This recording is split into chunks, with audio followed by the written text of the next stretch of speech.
Hello and welcome to Root Causes, the PKI on Security podcast, where a pair of industry veterans talk about all matters digital certificates in PKI. I'm Tim Callan, Chief Experience Officer at Sigtigo, and I'm here with Jason Sirocco, SVP of Product at Sigtigo. How you doing today, Jason? Doing great, Tim. Thanks for having me. Okay, so we have reported a few times on this podcast, including earlier this year, about a public CA distrust incident, and we now have another one to talk about today. My goodness, Tim. You and I, we're gonna have to take back some of our words because these things don't usually come up too often, and we've said that in the past, but here we are. Here we are, yes. So normally this is a once every several years kind of occurrence, and this is literally the second one this year. And I guess it was last year, the second one in the last 12 months. Let's put it that way. And in this case, the CA involved is called E-Tugra. I think I'm pronouncing that right. It's a Turkish CA. And E-Tugra has been operating as a CA with cross-sign certificates from other public CAs. And this is a fairly common practice when people are trying to get spun up as a CA, as a business entity. They start with a cross-signing deal. They work on getting their own roots included. Eventually, they get their own roots included. They move to their own roots, and they stop using the cross-signed roots. And in this case, E-Tugra started as that. It has roots that are, being considered for inclusion in root stores. They are in some and they're not in others. And due to this incident, which we'll get into, those roots are now being deprecated from at least one of the root stores that they're in, which is the Chromium root store. Wow. Okay. I'm always curious, Tim. There's a lot of these, a lot of smaller CAs that are out there. Some of them are fairly regional. Sometimes some of them have very specific purposes. What do we know about the CA? What they're about? So I think I believe they are in general what I would call a regional CA. So there's a fairly large number of CAs that focus on a geographic region. And they focus on a geographic region that isn't the major computer markets. So these are people who are not in the US, in Canada, in Great Britain. They're somewhere else, right? And they really focus on that region. And their competitive differentiator tends to be, first of all, local language and cultural understanding for starters, because you've got to know what they call business entities and what abbreviations are acceptable and what are not, and things along those lines that are easier to know if you're born and raised in that place. And they're easier to do business with if they're native speakers of a language that isn't English. And then the other thing that they usually have is they have market advantages just because they have feet on the ground in terms of connecting with customers. So it's easier to do local events. It's easier to do local marketing using local media and things along those lines. So you see a lot of these in a lot of different countries, and you can understand why that might be beneficial for the local populace to have something they can use that's a local business and it's easier to do business with. And at the same time, you can understand where you can carve out a business that way. And so I think E-Tugra is really of that class. They're not particularly focused on another niche other than the fact that they're Turkish and they're really doing business in Turkey. Okay, a regional publicly trusted certificate CA. Yep. Right on. Okay. Yep. And so all of this started. This started on November 13, 2022, when a researcher named Ian Carroll, and this is a name we've heard before, Ian floats around the world of SSL and pops up once in a while with something, interesting and noteworthy and new. Ian Carroll reported that the E-Tugra systems basically were pretty fraught with security vulnerabilities. And Ian obtained information and included screen caps and did all of it in a responsible disclosure fashion. But at the end of the day, made, I think, a pretty convincing case that a lot of security errors occurred that were unbecoming of a public CA and were worrisome within a public CA. And that led to a Bugzilla bug, which I believe was published by E-Tugra themselves on the 18th of November. So again, we're back to November 2022. And then from there has been a 7-month-long thread on Bugzilla with many people asking detailed questions. Just to put things in perspective, I'm going to go down to the bottom of it, and I'm scrolling and I'm scrolling and I'm scrolling. This particular Bugzilla bug when I finally get there, we'll have, here we are. It has 53 comments in it, and some of them are very long, and some of them include screen caps. And there's a rather large number of attachments to this particular bugs. A lot of bugs have no attachments, and this has one, two, three, four, five, six, seven, eight. So eight, yes, eight. So there's been a long dialogue, and the focus of this dialogue has kind of been on two main things. Well, I guess three. The first one is E-Tugra running a secure CA that's reliable and secure? Because remember, CAs are especially pivotal in our system. If you can compromise a CA and own a CA, you can do all kinds of stuff, right? Because that's the root of trust. So, first of all, are they running a secure CA? Second of all, are they responding to the community in a reasonable way? Are they responding quickly enough? Are they responding accurately? And are they responding, let's say, completely enough or expansively enough? And there was a sub dialogue about that because some people were finding fault with the responsiveness and the forthcoming nature of E-Tugra's dialogue. And then the third thing that I kind of focused on was what was E-Tugra's relationship with the CAs that they were cross signing from, that they were sub CAs of, and were those CAs in any way also part of this problem? And all three of those things, I would say, were pretty thoroughly examined over a long period of time. And then so the end of that occurred, and let me find the date on this, on the Google group, not on the actual Bugzilla bug around this, but on the Google group as of June 2nd, 2023, a representative of the Google Chromium root store has said, I'm going to just exert a little bit from this message. After full consideration of the available information relating to the vulnerabilities disclosed in blah, blah, blah, including that of incident reports and other public responses, we have decided that in order to appropriately protect and safeguard Chrome users, the following E-Tugra root CA certificates will be removed from the Chrome root store. And it is the two authentic E-Tugra roots that are there in the Chrome root store. And so that's important, right? Other roots, like I said, other root programs had not necessarily gotten to the point of including them in the first place, but Google pulling them out essentially means those roots are not really going to be usable. And it means that E-Tugra can continue to be kind of a white label reseller like they are now, but doesn't have a reasonable prospect of being a full-fledged CA anytime in the foreseeable future. Great, Tim. Thank you. That's I'm really glad a lot of us listening to this podcast will not have to scroll through the entire Bugzilla list. Yes, So appreciate. it's a lot of reading. Yeah, thank you for reading so the rest of us don't have to get that far.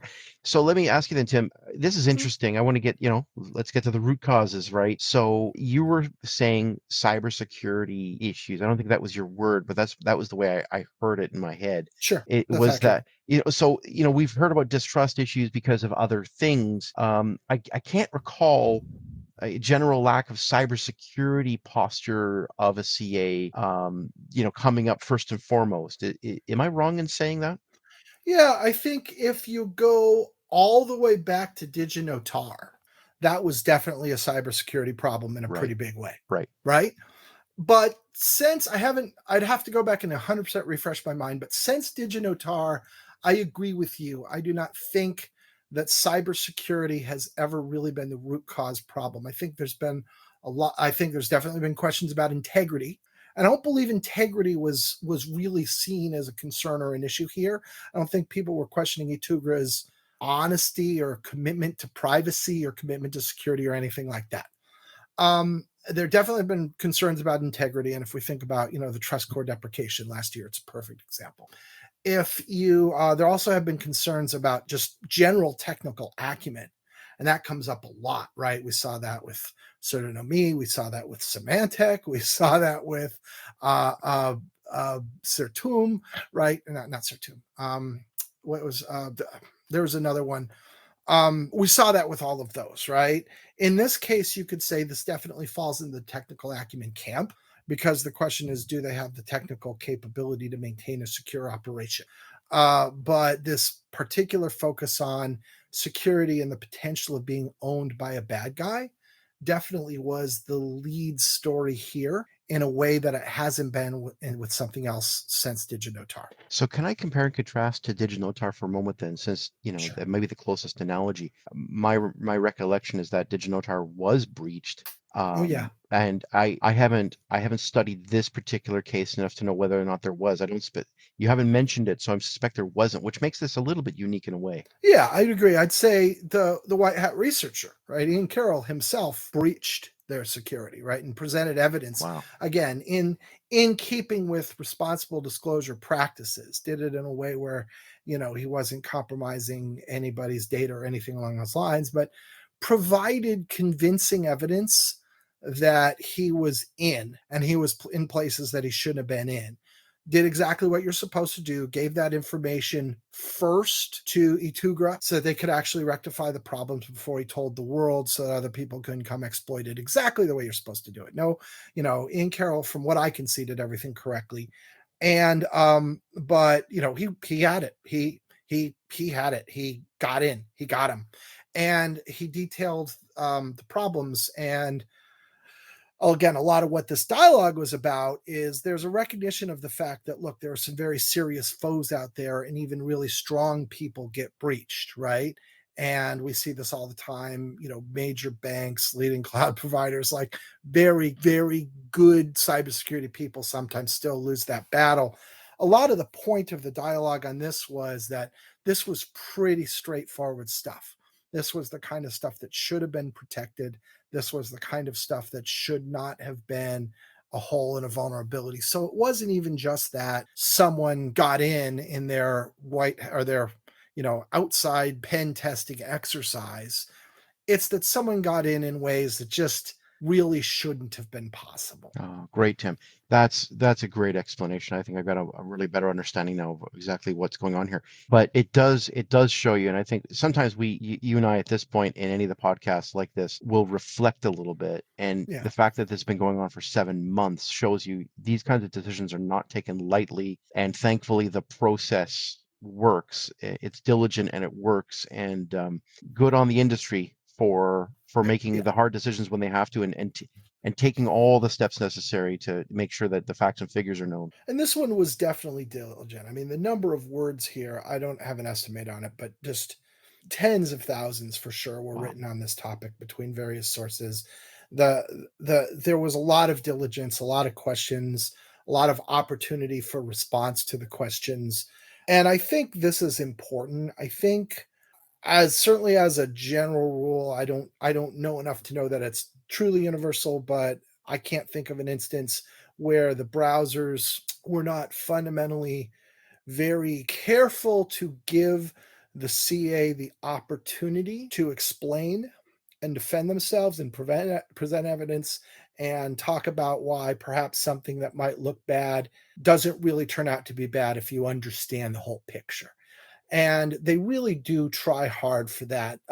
We've said this in previous podcasts. I do not believe that anyone from a major root store browser is looking to deprecate anyone's trust ever. I think they're deprecating trust when they feel like that's what they must do for their users. And you see them giving the CAs plenty of opportunity to state their case, present their evidence, explain what's going on, and they really try to feel like they've exhausted that process before they move forward with a trust deprecation event. Right on, Tim. I agree with you completely, and I really hope this is the last one in 2023. Uh, I Hopefully, agree. we're not reporting back on this, but this was a good one, Tim. You've explained it really well. Mhm. I feel like I understand it now, so appreciate Yeah, that. yeah.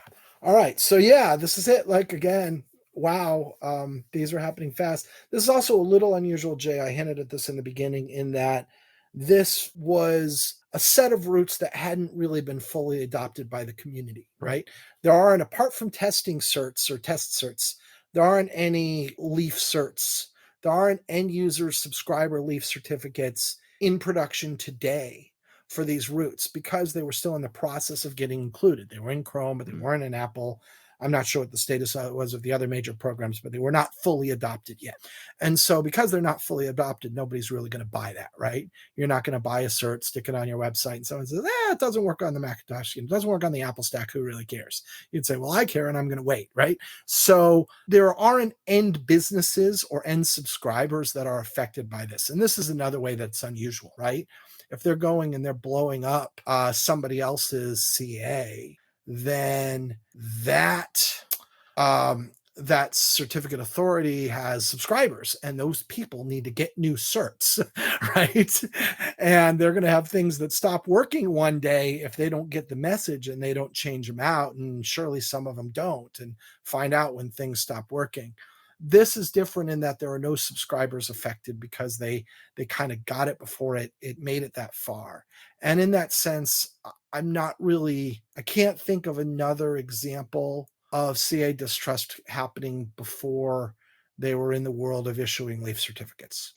Yeah, yeah, right on, Tim. Listen, that is really good context.